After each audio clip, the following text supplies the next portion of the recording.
Hello everyone, I am Neha and welcome back to my channel. So as you all know कि UGC NET के syllabus को हम cover कर रहे हैं, जिसमें से हमने यूनिट 4 को ऑलरेडी कवर कर लिया है।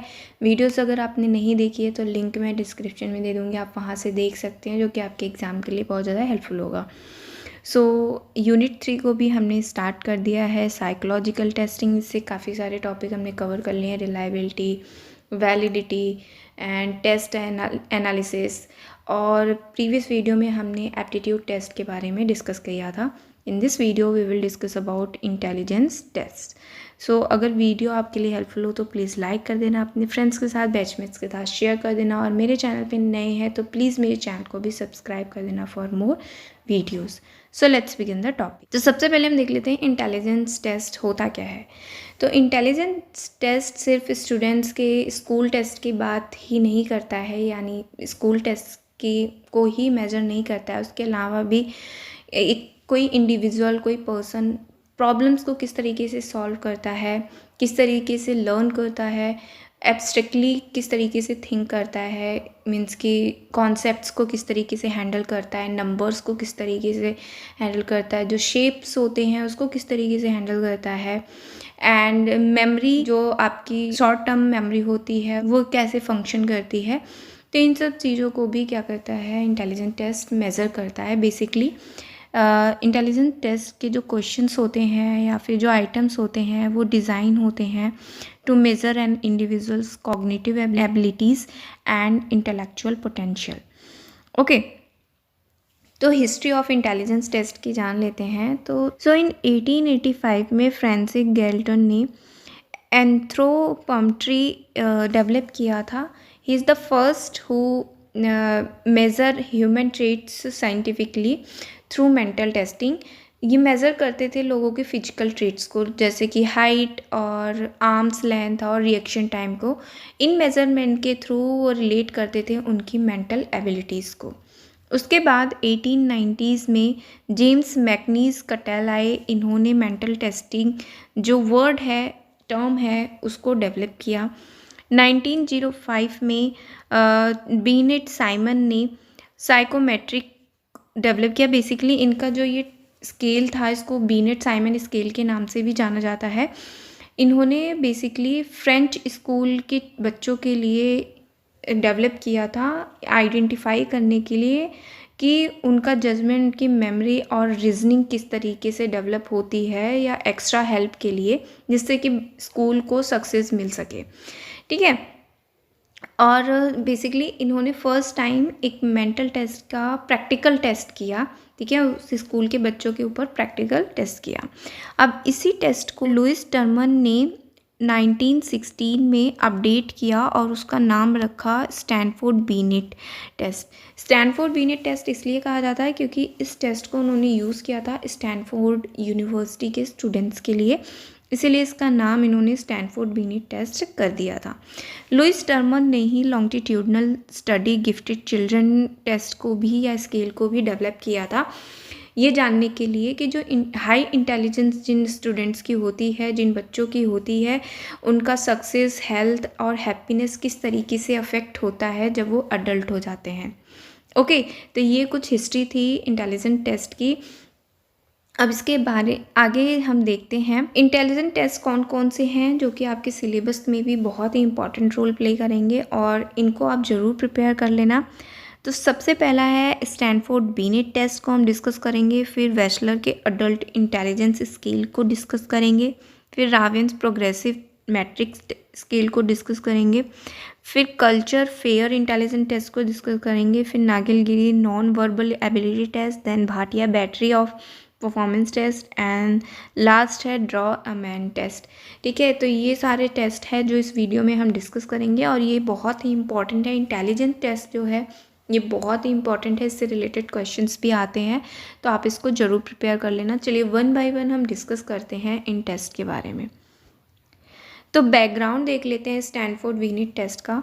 तो जो बीनेट है थे, इन्होंने मेंटल एज दिया था। ठीक है, जो मेंटल एज जो टर्म है वो बीनेट ने ही दिया था। ओके, तो ये जो फॉर्मूला है आईक्यू का, इसमें हम देख लेते हैं किसने क्या डेवलप किया था। तो ये जो आईक्यू वर्ड है ना, ये विलियम स्टर्न ने 1912 में दिया था ये वर्ड। आईक्यू मतलब इंटेलिजेंस क्वोशिएंट। एंड इन्होंने ही, विलियम स्टर्न ने ही मेंटल एज अपॉन CA या क्रोनोलॉजिकल एज ये भी दिया था। किसने? विलियम स्टर्न ने दिया था 1912 में। अब जो लुइस थे, ठीक है, लुइस टर्मन थे, उन्होंने इस फॉर्मूले में ये 100 ऐड किया था। ये 100 ऐड किया था उन्होंने 1916 में। ओके, आप इसका ध्यान रखना, किसने किया था? लुइस टर्मन ने। इन्होंने इसको इसलिए इसमें 100 ऐड किया था कि ताकि जो भी वैल्यू आए वो डेसिमल में ना आए, ठीक है। ओके, और ये जो टेस्ट है only for children up to age 16, सिर्फ एज 16 तक के बच्चों के लिए ही ये टेस्ट जो है एप्लीकेबल है, ठीक है। ओके, आई होप ये पॉइंट्स आपको क्लियर हो गए होंगे। मैं यहीं पे बता देती हूँ, जो स्टैनफोर्ड बीनेट टेस्ट का इंडियन अडेप्टेशन है उसको 1932 में पब्लिश किया था। बीनेट कामेट के नाम से जाना जाता है, बीनेट।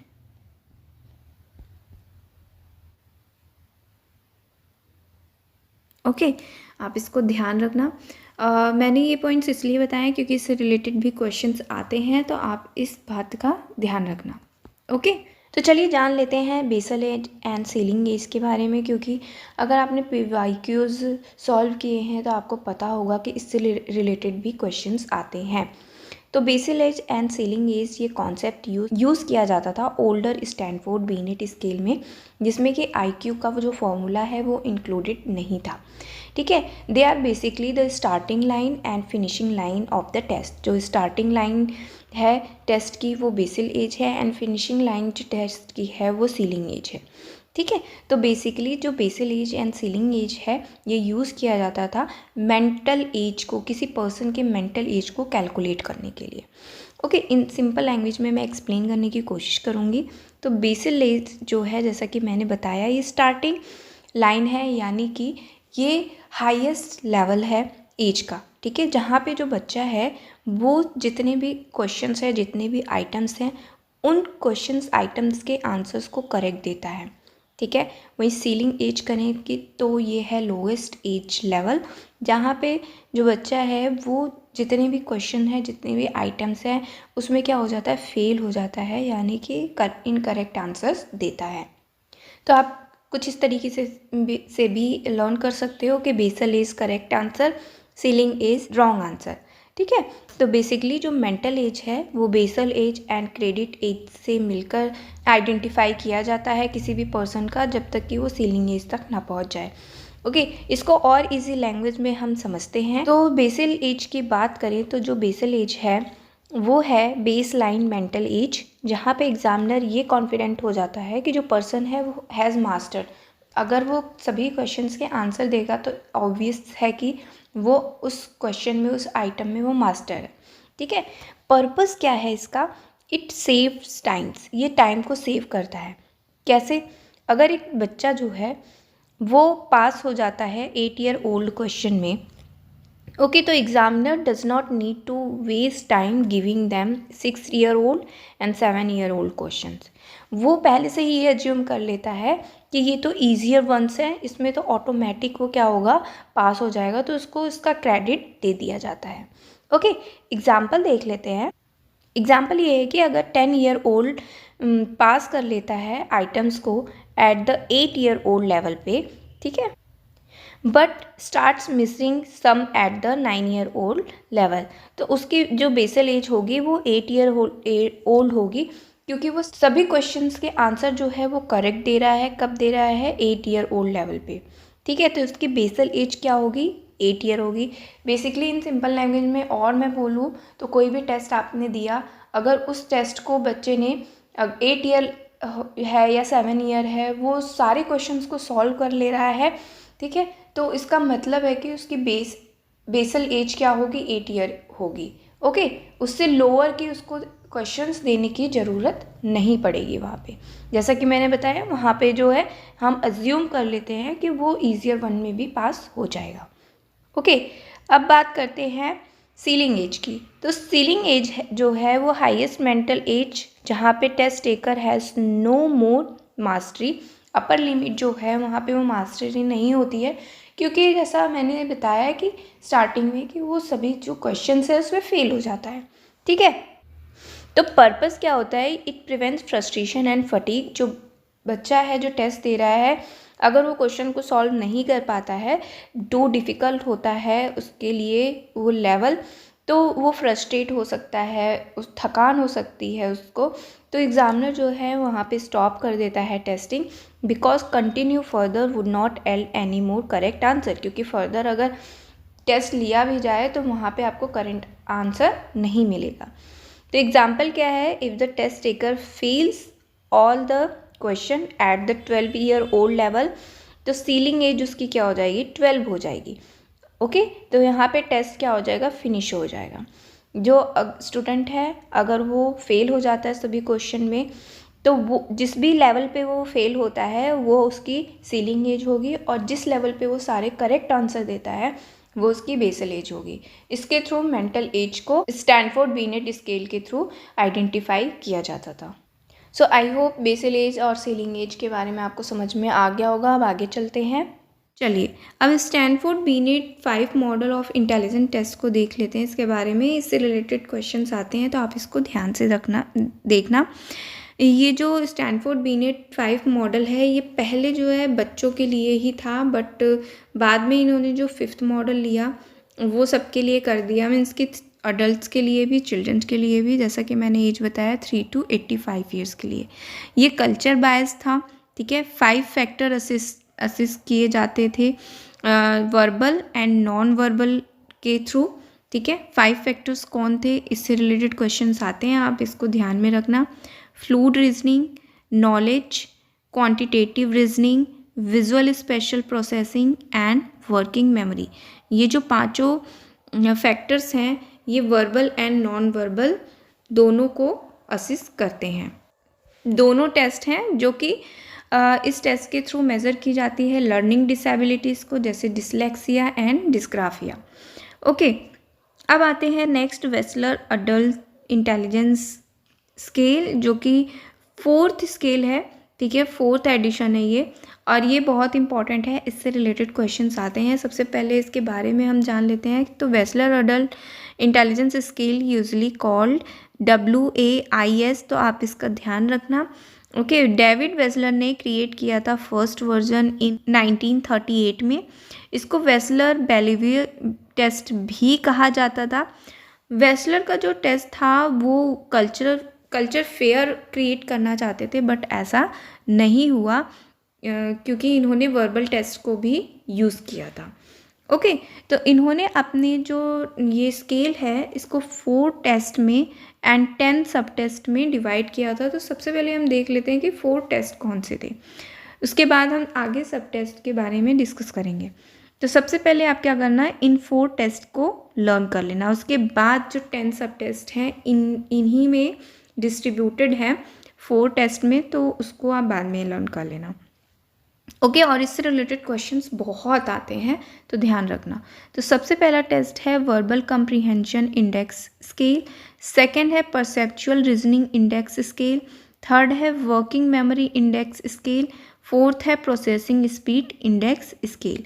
ठीक है, तो ये 4 टेस्ट हैं। अब इनके सब टेस्ट के बारे में हम देख लेते हैं। तो first verbal comprehension index scale क्या थी, उसके 3 सब टेस्ट थे। ठीक है, सिमिलैरिटीज़, वोकैबुलरी एंड इंफॉर्मेशन, ये तीनों के तीनों वर्बल टेस्ट थे। ठीक है, verbal non verbal performance test आपको पता होगा। वर्बल मतलब हम जिसमें बोल के आंसर कर पाएँ, नॉन वर्बल मतलब पिक्चर्स के थ्रू हम बता पाएँ, एंड परफॉर्मेंस मतलब ब्लॉक्स वगैरह जो होते हैं उसको हम असेंबल करें, तो वो परफॉर्मेंस टेस्ट कहलाता है। ओके, फर्स्ट टेस्ट में 3 सब टेस्ट आते हैं, similarities, vocabulary and information. Okay, अब सेकंड है परसेप्चुअल रीजनिंग इंडेक्स स्केल, जिसको मैंने पहले ही इस टेस्ट को बता दिया है, तो ये सेकंड टेस्ट है। इसमें 3 सब टेस्ट आते हैं, एक तो block design, matrix reasoning and 6th है विजुअल पजल्स। तो जो ब्लॉक डिज़ाइन है ये परफॉर्मेंस टेस्ट है। ठीक है, matrix reasoning and visual puzzle जो है ये नॉन वर्बल टेस्ट है, आप इसका ध्यान रखना। ओके, अब सप्लीमेंट सब टेस्ट क्या होते हैं? सप्लीमेंट टेस्ट तब यूज़ किए जाते हैं जब सब्जेक्ट या child not able to give answer of above 3 sub test, अगर इन 3 सब टेस्ट के आंसर नहीं दे पाता है तब वहाँ पे सप्लीमेंट सब टेस्ट को यूज़ किया जाता है। ठीक है, तो सेकंड में 2 सप्लीमेंट सब टेस्ट हैं, एक तो फिगर वेट है एंड सेकंड है पिक्चर कंप्लीशन। तो इसको 16 to 69 ईयर्स के लिए यूज़ किया जाता है। फिगर वेट जो है वो नॉन वर्बल है, फिगर मतलब जो पिक्चर्स वगैरह दिखाई जाएंगी, और पिक्चर कंप्लीशन जो है ये परफॉर्मेंस टेस्ट है, जैसे पजल टाइप दे दिया जाता है, कुछ पिक्चर्स दे दी जाती हैं, उसको कंप्लीट करना होता है। ओके, तो इसमें परफॉर्मेंस हो रही है। ओके, अब थर्ड पे आते हैं वर्किंग मेमोरी इंडेक्स स्केल। तो इसमें 2 सब टेस्ट आते हैं। देखिए यही सब टेस्ट जो मैंने 10 सब टेस्ट बताए थे, तो वो इन चारों टेस्ट में डिवाइडेड है, तो आप इसको ध्यान रखना। सब टेस्ट जो है 7th और 8th डिजिटल पेन अर्थमेटिक, ये दोनों ही वर्बल टेस्ट हैं, और इसमें सप्लीमेंट सब टेस्ट क्या है? लेटर नंबर सीक्वेंसिंग, जो कि 16 to 69 ईयर्स के लिए है। ओके ओके, अब फोर्थ टेस्ट पे आते हैं। फोर्थ टेस्ट है प्रोसेसिंग स्पीड इंडेक्स स्केल। इसमें 2 सब टेस्ट आते हैं, इसके बाद ये पूरे 10 सब टेस्ट हो जाएंगे, 9th एंड 10th। तो 9th है सिंबल सर्च एंड 10th है कोडिंग। तो सिंबल सर्च जो है वो नॉन वर्बल है एंड कोडिंग जो है वो परफॉर्मेंस है। सिंबल सर्च मतलब सिंबल्स दे दिए जाएंगे, आप इशारे से भी बता सकते हो। कोडिंग मतलब परफॉर्मेंस करनी होगी, इनकी डिजिट सिंबल्स जो है वो परफॉर्म करने होंगे। यहाँ पे सप्लीमेंट सब टेस्ट क्या है? कैंसलेशन, जो कि 16 to 69 ईयर्स के लिए है, और ये नॉन वर्बल टेस्ट है। ओके, चलिए अब कुछ पॉइंट्स हैं जो इस टेस्ट से रिलेटेड हैं, उसको भी आप ध्यान रखना। अभी हमने वेस्लर अडल्ट इंटेलिजेंस स्केल के बारे में डिस्कस किया, उसका 4th एडिशन 2008 में इसको डेवलप किया था, और 6 to 69 ईयर्स एंड 11 मंथ के लिए इसको एप्लीकेबल है ये टेस्ट। अब 2 टेस्ट और हैं, और अगर आपके पास टाइम हो तो इन टेस्ट के भी थोड़ा सा बारे में पढ़ लेना आप। Okay, Wechsler intelligence scale for children 5th edition, नहीं तो मैं अपने टेलीग्राम ग्रुप पे दे दूँगी, आप वहाँ से भी देख सकते हैं। इसको 2014 में डेवलप किया गया था for 6 to 16 years and 11 month के लिए ये एप्लीकेबल है। थर्ड जो टेस्ट है Wechsler pre school and primary scale of intelligence, जो कि 4th एडिशन है, ये 2 ईयर्स 6 मंथ से लेकर 7 ईयर्स to 7 मंथ्स के बच्चों के लिए है, जो कि 2012 में इसको डेवलप किया गया था। ओके, अब कुछ पॉइंट्स ये हैं कि वेस्लर का जो इंडियन अडेप्टेशन है वो है MISIC। ठीक है, इसको मेलिन स्केल भी कहा जाता है। अब MISIC ये आपका होमवर्क है, इसका फुल फॉर्म आप कमेंट सेक्शन में लिख के मुझे बताना। ओके, अब नेक्स्ट आते हैं डिजिटल सिंबल और ऑब्जेक्ट असेंबली। मैंने इसको ऐड क्यों किया है, ये थोड़ा अलग है क्योंकि इससे रिलेटेड क्वेश्चंस आते हैं, तो आप इसको ध्यान में रखना। ये हमने अभी बात की 4th एडिशन की, तो ये जो दोनों है ना ये 3rd एडिशन में है। ओके, तो परसेप्चुअल रीजनिंग इंडेक्स स्केल जो है 2nd टेस्ट जो है उसमें था ऑब्जेक्ट असेंबली, जिसको रिमूव कर दिया गया है। ठीक है, 2nd टेस्ट से 4th एडिशन में। ठीक है, अब डिजिटल सिंबल की बात करें, डिजिट है ये, डिजिट सिंबल की बात करें तो डिजिट सिंबल जो है वो 4th test processing speed index scale का ही पार्ट है, जो कि जिसका नाम चेंज करके कोडिंग कर दिया गया है। परफॉर्मेंस टेस्ट वो भी है, पहले उसका नाम था डिजिट सिंबल 3rd एडिशन में, बट इन दोनों को चेंज कर दिया गया है। इससे रिलेटेड क्वेश्चंस आते हैं, इसलिए मैंने यहाँ पे मेंशन कर दिया है। ओके, यहाँ पे मैं एक और चीज़ मेंशन करना चाहती हूँ कि हर एक टेस्ट का मीन एंड स्टैंडर्ड डेविएशन होता है। आपको पता होगा अगर आपने टेस्ट ये किए हुए हैं, तो इस टेस्ट का जो मीन है वो 100 है, और स्टैंडर्ड डेविएशन जो है वो 15 है। इससे रिलेटेड भी क्वेश्चंस आते हैं, तो आप इन सभी बातों का ध्यान रखना जो भी मैंने बताए हैं, क्योंकि ये जो टॉपिक है ना, ये जो टेस्ट है वेस्लर अडल्ट इंटेलिजेंस स्केल, ये बहुत इंपॉर्टेंट है एंड इससे रिलेटेड क्वेश्चंस भी आते हैं। Verbal, non verbal and performing test कौन कौन से हैं उसको भी आप ध्यान रखना, क्योंकि आपको दे दिया जाएगा 4-5 दे दिए जाएंगे स्केल के सब टेस्ट के नाम, और उसमें आपको पूछा जाएगा कि इसमें से कौन सा वर्बल टेस्ट है, कौन सा नॉन वर्बल है या परफॉर्मेंस टेस्ट है। तो आपको इसको लर्न करना है और ये भी आपको याद होना चाहिए, ठीक है। ओके, अब आते हैं नेक्स्ट पे रावन्स प्रोग्रेसिव मैट्रिक्स पे, also known as standard progressive matrix, ठीक है। ये कल्चर फेयर है, ओके, सबके लिए एप्लीकेबल है। ये नॉन वर्बल टेस्ट है, ग्रुप टेस्ट इससे किया जाता है। इंक्रीजेस डिफ़िकल्टीज़, पावर टेस्ट है, मतलब अच्छी खासी डिफ़िकल्टी है इस टेस्ट की। पावर टेस्ट और स्पीड टेस्ट क्या होता है इसकी वीडियो मैंने ऑलरेडी अपलोड की हुई है, लिंक मैं डिस्क्रिप्शन में दे दूँगी, डिटेल में आप देख सकते हैं। टाइम लिमिट है, मतलब कि स्पीड टेस्ट है। 60 मिनट में 60 आइटम्स होते हैं, उसको करने होते हैं, जिसमें कि 5 सेट होते हैं, okay. Based on fluid intelligence है, ओके। जेनेटिक एबिलिटी जिसे कहते हैं, ये ओ कुछ नहीं है। ये कलर्ड प्रोग्रेसिव मैट्रिक्स है बच्चों के लिए, जो कि 5 to 11 ईयर्स के बच्चों के लिए एप्लीकेबल है। ये बच्चों की अटेंशन में हेल्प करता है, यंग चिल्ड्रन जो होते हैं। इस टेस्ट की जो मीन है वो 100 है एंड स्टैंडर्ड डेविएशन जो है वो 15 है। आप ये ध्यान रखना कि रावन्स प्रोग्रेसिव मैट्रिक्स टेस्ट जो है ये बच्चों के लिए है, ठीक है। जेनेटिक एबिलिटीज़ को मेज़र करता है, आप ये ध्यान रखना। और पावर टेस्ट कौन कौन से होते हैं, स्पीड टेस्ट कौन कौन से होते हैं, एंड कल्चर फेयर टेस्ट कौन सा है, इससे रिलेटेड भी क्वेश्चन आते हैं, तो आप इसको ध्यान रखना, ओके। अब नेक्स्ट टेस्ट पे आते हैं। नेक्स्ट है कल्चर फेयर इंटेलिजेंट टेस्ट, जिसको CFIT के नाम से भी जाना जाता है। इस टेस्ट को डेवलप किया था रेमंड कटेल ने, आपने सुना होगा, इनकी थ्योरी वगैरह के बारे में पढ़ा होगा। इन्होंने 1949 में इस टेस्ट को डेवलप किया था। इनका जो टेस्ट था ये भी कल्चर फेयर है। कल्चर फेयर टेस्ट कौन कौन से हैं इससे भी रिलेटेड क्वेश्चन आते हैं, तो आप ध्यान रखना इसको, ठीक है। नॉन वर्बल टेस्ट है, स्पीड टेस्ट है, पावर टेस्ट है, ग्रुप पे ये टेस्ट होता है। इसकी मीन जो है 100 है। रेमंड कटेल ने स्टैंडर्ड डेविएशन में चेंज किया था, 24 था, बस इन्हीं का चेंज था और सबका सेम है, तो आप इससे भी याद कर सकते हो।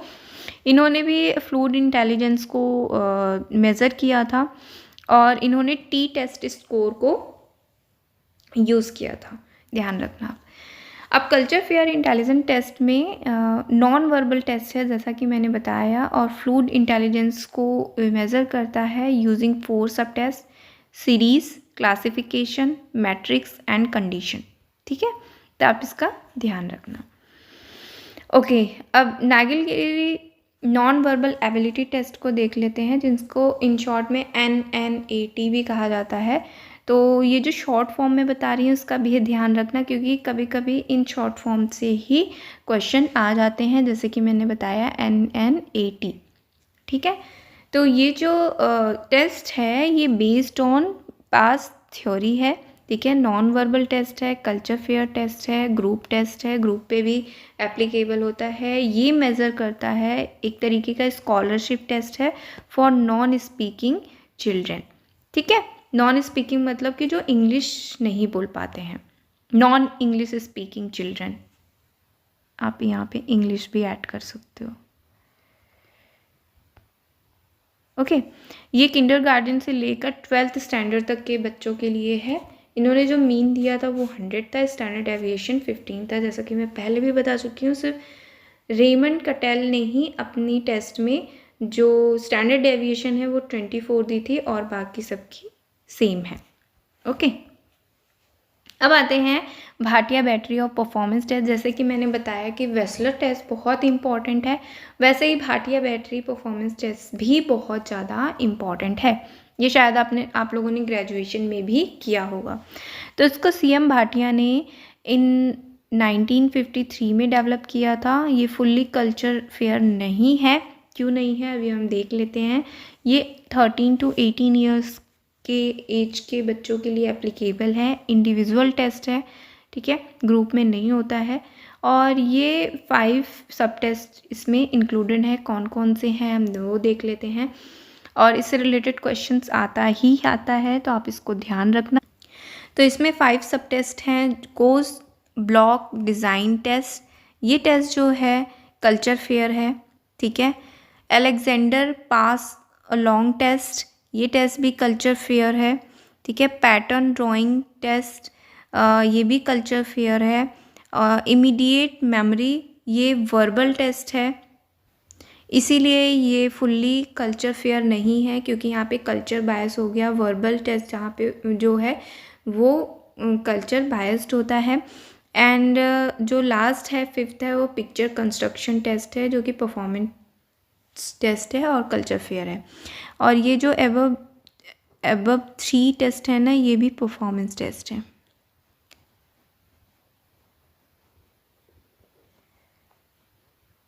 ठीक है। तो आप ध्यान रखना, ये कार्ड्स वगैरह मैं जब ग्रेजुएशन के फर्स्ट ईयर में थी तब ये मैंने टेस्ट किया था। आप बताना आपने कब ये टेस्ट किया था।